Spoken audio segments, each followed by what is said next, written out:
जमीन और खनन के मामले में गिरफ्तार हुए पूर्व मुख्यमंत्री हेमंत सोरेन अब भी ईडी के गिरफ्त में है, लेकिन वहीं दूसरी ओर आदिवासी मूलवासी और जेएमएम के कार्यकर्ताओं द्वारा लगातार विरोध प्रदर्शन ईडी और बीजेपी के खिलाफ जारी है।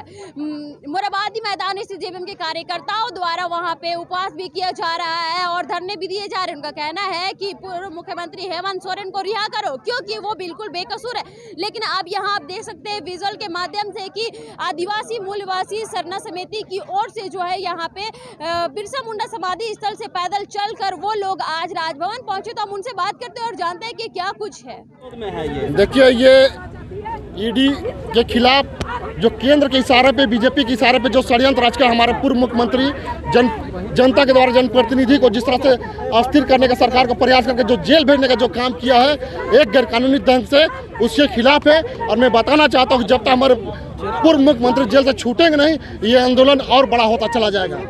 ये मामला तो कोर्ट में चल रहा है। कोर्ट में चल रहा है तो पेश करें ना। ईडी वाले अगर कितना सबूत और कितना गवाह, कितना फाइल तैयार किए हैं वो भेजे कोर्ट में प्रस्तुत करें ना। अभी तक उनका चार्जशीट नहीं तैयार किया है। ये षड्यंत्र के तहत मैं बताना चाहता हूँ। पहले क्या होती थी, कांग्रेस के समय में किसी भी मुख्यमंत्री को अगर अरेस्ट किया जाता था तो उसका पूरा फाइल, पूरा सबूत, पूरा गवाह तैयार करके हाई कोर्ट में अपील किया जाता था। अपील करने के माध्यम से जो वारंट इशू होता था उस वारंट पर राज्यपाल का साइन होता था, तब जाकर कोई मुख्यमंत्री राज्य का उसको अरेस्ट किया जाता था। ना तो यहाँ वारंट है, ना सबूत है, ना गवाह है, ना कोई फाइल है। सीधा सीधी षड्यंत्र के तहत राजनीतिक षड्यंत्र करके उसके जेल भेजा गया है। इसके खिलाफ हम लोग चुप नहीं बैठेंगे और ये आंदोलन और बड़ा होगा। आप लोग का भरोसा है? पूरा न्यायालय पे भरोसा है। लेकिन मैं कहना चाहता हूं कि जिस तरह षड्यंत्र करके ये जेल भेजने का जो काम किया है उसका भुगतना बीजेपी को पड़ेगा।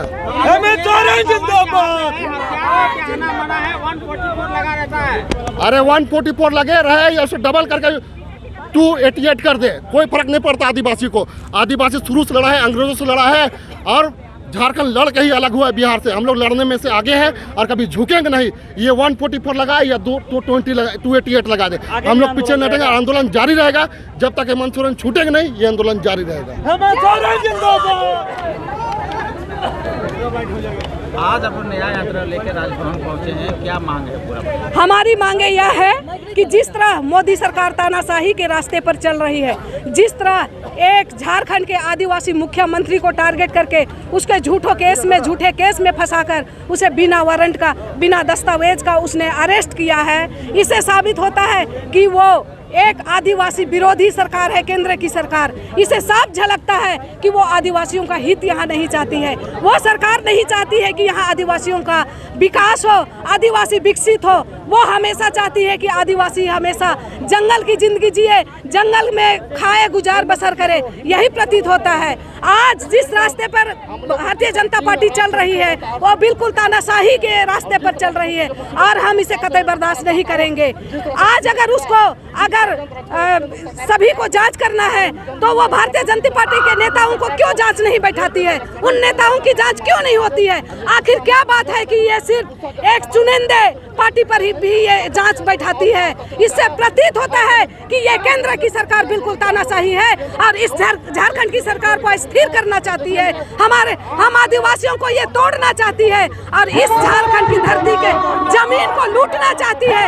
यहाँ जितने खनिज संपदा है उसको वो हथियाना चाहती है। और लगातार झारखंड में ईडी का रेड चल रहा है विधायकों के ऊपर। बिल्कुल ये बिल्कुल तानाशाही